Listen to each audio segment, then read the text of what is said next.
The topic is simplifying complex supply chains, and my guest today is Melissa Koeman.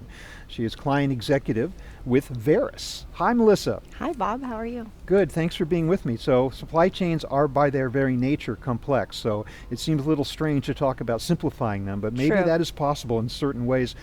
Explain to me how you feel that supply chain leaders can actually reduce supply chain complexity. Sure. Well, as we've seen with everything that has happened during the COVID era, and even just what's happening globally, commerce now is global. We've really understood that from data analytics and the ability to forecast where things can come from, where people can source inventory, trying to bring things closer to home, trying to make sure that things are, the items that companies are trying to purchase are, not so specific that they are backed into a corner when something's not available. But you talk about data analytics. Yes. There's more information out there to be analyzed than ever before. Again, I think automatically more information means more complexity. Is that not necessarily the case? No, not at all. I think knowledge is power. So companies being able to take the information of what they're buying, how they're buying it, where they're buying it from, how it's being used within their organizations, and then look at things on the back end. From a reporting standpoint, companies, if they're in the dark when they don't have that information, how are they going to make good decisions going forward about what they're going to do with their company? But there's always a question of, okay, you've got the data. Right. What do you do with it? How do you analyze it? It's beyond the powers of human beings today in order to make sense of this flood of data. So what do you do? Are we talking about some aspect of artificial intelligence, machine learning, data analytics? I mean, explain to me what the technology is that allows for this to happen. Sure. So AI is definitely part of it as, a burgeoning technology that is being used more often. But I absolutely think basic information that companies aren't utilizing in an effective way. And what I mean by that is, companies have so much data that is coming from what they're doing on a daily basis within their organizations.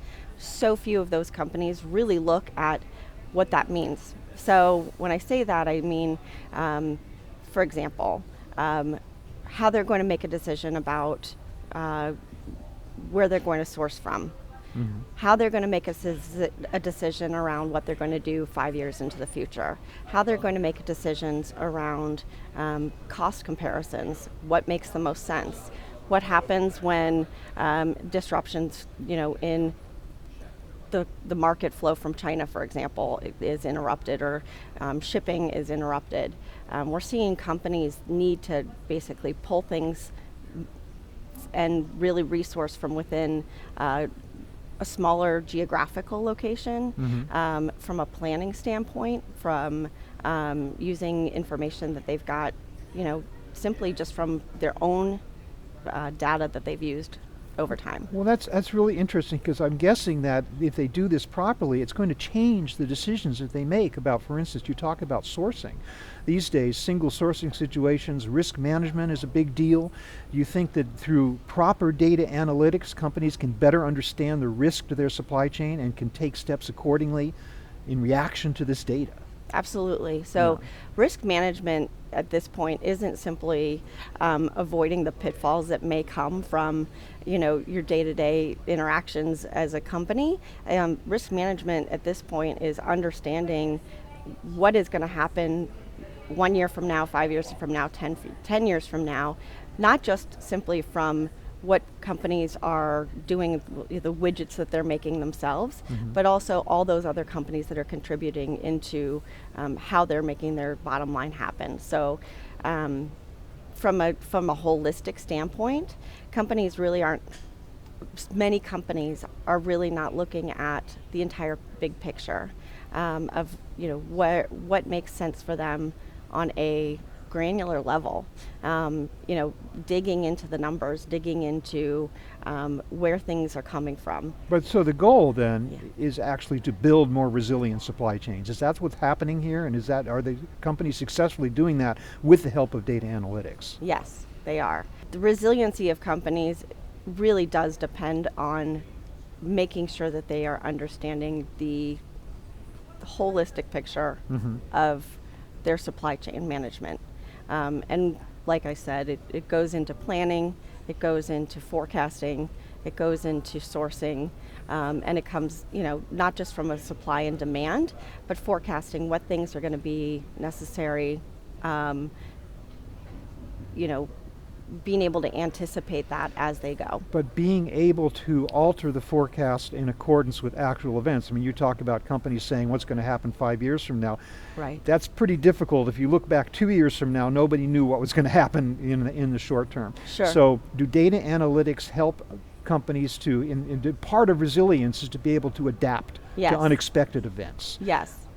Is that still a challenge, is it not? Are companies managing it better than they did before based on data analytics technology? I believe they are. I think companies have realized that they need to diversify in where they're getting whatever it is that they need.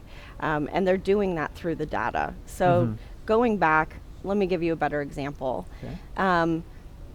If a company, we've had companies that have had particular widgets that they had to make, and that when one widget is not available, they are unable to, it brings everything to a halt. Yeah.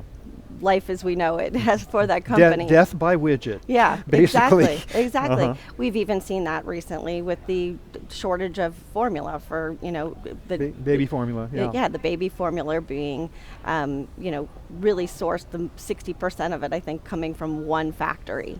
I think companies are understanding through COVID, through scenarios like this, and the disruptions in the supply chain, that particular widget that they may need to have their company be successful on a daily basis, they need to be able to diversify that. They need to be able to understand that source needs to be something that might be exactly the same, but made from a different provider. And they need to go out and be able to find those providers ahead of time. Right. So in that sense, I think companies realizing that the supply and demand of what they're doing can be altered and needs to be altered in order to continue business as it is. That's what we're seeing on a regular basis. Simple? Is that word fairly applied to this? I mean, I guess in a way you are simplifying the decision as it comes out, but it certainly is a complex problem. Thank you so much, Melissa, for helping us understand the nature of the complexity of supply chains and how indeed they can be quote unquote simplified. But I want to take a moment to ask you also about Varis. Sure. Against the backdrop of all we've talked about here. What are you guys doing today, these days, in order to help companies get through these very trying times? Yep, great, thank you. Varis is a procurement tool that is completely configured by our companies. So we're bringing buyers and suppliers together in a personalized, configured procurement tool that allows for that supply chain diversification by allowing them to shop multiple suppliers for the things that they need, compare prices, and leverage the spend of the collective suppliers in order to get the best price. And so we're trying to change the landscape of procurement by going at it a different way and using that larger buying power of all the suppliers to benefit the vendors that they need to serve. Certainly a landscape in great need of change. Yes. Melissa, thanks so much for helping us understand a little about what you folks are up to, as well as the bigger picture of complex supply chains. I really appreciate your being with me today. Thank you, Bob. I appreciate it. I have been speaking with Melissa Koeman of Varis. Thank you very much for watching.